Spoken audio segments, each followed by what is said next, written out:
always from the heart of the city, and now on demand 24/7 on the CHFI website. This is the soundtrack to accompany Snowflakes in August.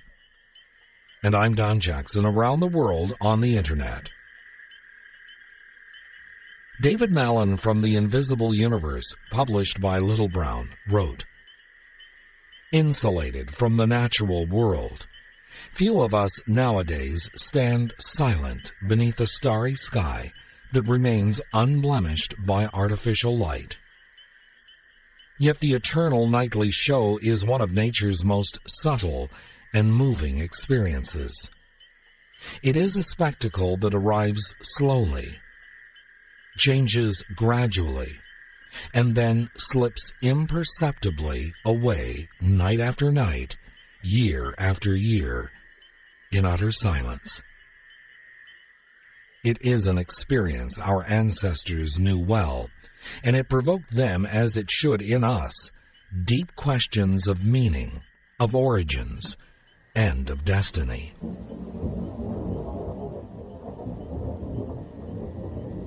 Lovers and Other Strangers from iTunes and CHFI.com. Jim Cuddy and Pull Me Through, and Train with Drops of Jupiter. And I'm Don Jackson with Lovers and Other Strangers from iTunes and CHFI.com. Just recently, an amateur astronomer saw evidence that the gas giant Jupiter had been hit again by something large. The stain on the planet's gaseous atmosphere was as large as the Pacific Ocean. You might remember that Jupiter was repeatedly hit some years back by another comet's debris that had been pulled in by the planet's intense gravity. We witnessed it in real time here on Earth. This recent hit was photographed after the fact. Eric Axel Karlfeldt, who won the Nobel Prize for Literature in 1931, wrote, "There's dancing on St. Lawrence Day, till dim the candles flare, and wearily the waltz tunes play that stir the sultry air." There may be tunes to dance with, but there's better music in the heavens, because they're silent melodies that stir the heart, and they're called the Tears of St. Lawrence. If you were a fan of Star Trek Deep Space Nine, then you're familiar with the opening sequence. A comet comes flying by, very close to the space station, and the camera seems to pass through the tail of it. Well, it's the stuff that makes up the comet's tail that the Earth is currently passing through. And that's why we will see so many so-called shooting stars or Tears of St. Lawrence over the next few nights. A spacecraft from Earth placed itself in the path of a comet some time back. The reason for this close encounter was the fact that scientists wanted to know for sure what was really inside the comet's nucleus. They thought they might prove that a comet is really nothing more than a dirty snowball. But they were surprised to see that there might actually be more going on than what was previously believed to be true. When the probe buried itself into the heart of the comet, it wasn't really water vapor that was ejected, but a drier kind of material. We may have to change our thinking about what we thought made up comets.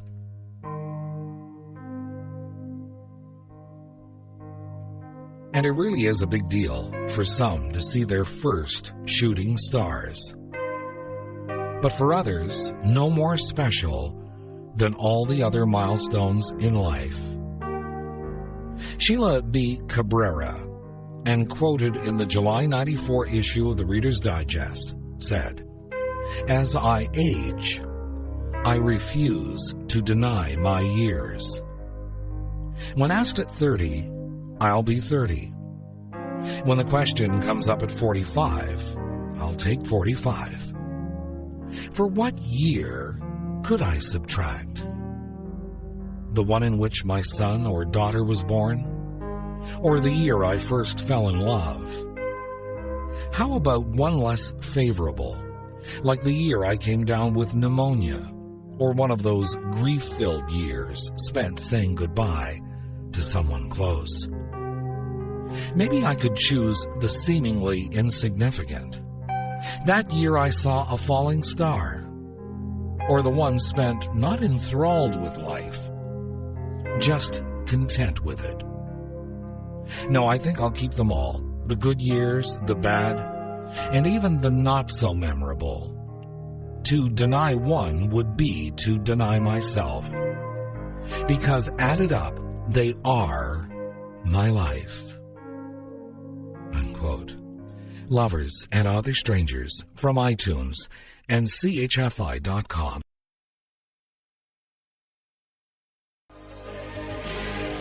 Mike and Mechanics and the Living Years and David Cook with The Time of My Life.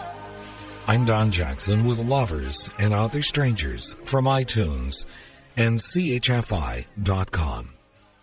Shooting stars on or around the 10th of August, St. Lawrence Day, are called the Tears of St. Lawrence. Every year at this time, when the Earth's orbit takes us through minuscule debris, what remains of the tail of the Swift-Tuttle comet from the late 1800s, I go out and try to see some of these tears for myself. The trouble is I don't live far enough away from the influence of bright city lights for the best view, but I've still seen a few as they streak across the sky. Sunday night, though, I was witness to an even more spectacular show that was a little closer to home and one that you couldn't ignore, one you couldn't miss. An intense, very noisy lightning storm that lasted for hours. My daughter shot some video on her camera and captured some incredible images of the lightning that lit up the sky in almost every direction. You couldn't help but notice this storm, simply because it was so loud. The tears of St. Lawrence, though, are almost silent as they run down the face of the earth. Lovers and Other Strangers from iTunes and CHFI.com. John Waite with Alison, Krauss, Missing You. Sarah McLachlan with Angel and Beyonce, and Another Angel and a Halo. Lovers and Other Strangers from iTunes and CHFI.com.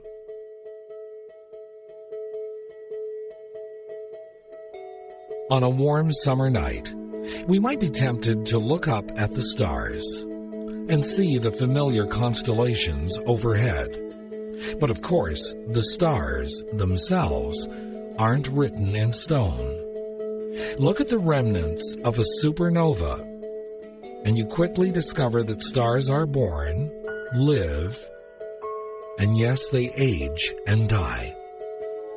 But a supernova is such a rare occurrence that you might go an entire lifetime without ever having seen one, except in photographs. Of course, the photo is spectacular nonetheless. The same is true when a stranger visits our neighborhood, and one did come to call within recent memory.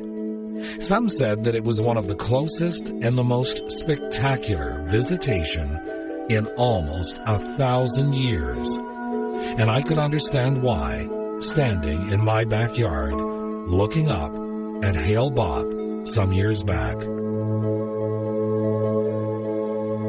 Lovers and Other Strangers from iTunes and CHFI.com.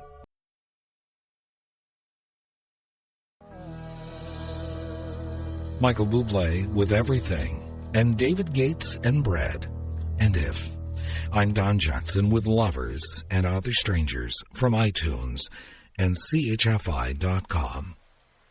In the book Comet, by award-winning authors Carl Sagan and Ann Druyan, published in 1985 by Random House, they tell us that we regularly come into contact with the stuff of long-ago comets. The Perseid meteor shower in August and the Leonid shower in November are remnants of these one-time visitations. And they're so silent that if you're not watching the heavens at the right place and the right time, you would never know that one flew through the atmosphere. It's not like a jet breaking the sound barrier from our vantage point on Earth. It's the silence that intrigues me, especially when our atmospheric storms make so much noise, as they did over these past few days. Lovers and Other Strangers from iTunes and CHFI.com.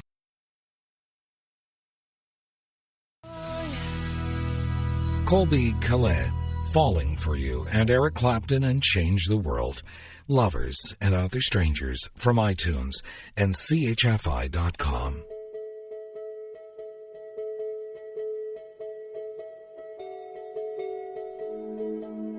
A crooner from some decades past, Perry Como, sang, "Catch a falling star and put it in your pocket. Save it for a rainy day." In reality, a meteorite is not something you would want to carry on your person, especially if it's newly fallen. It just might burn a hole through that pocket. And what benefit it would be to hold on to it till a rainy day is still a mystery to me. Speaking of mysteries, Biruni, writing in the 11th century, said, "Comets are such beings as have been, on account of their merits, raised to heaven, whose period of dwelling in heaven has elapsed, and who are then redescending to earth." Just one more possibility to consider when you're out looking for shooting stars tonight or tomorrow night. Lovers and Other Strangers from iTunes and CHFI.com.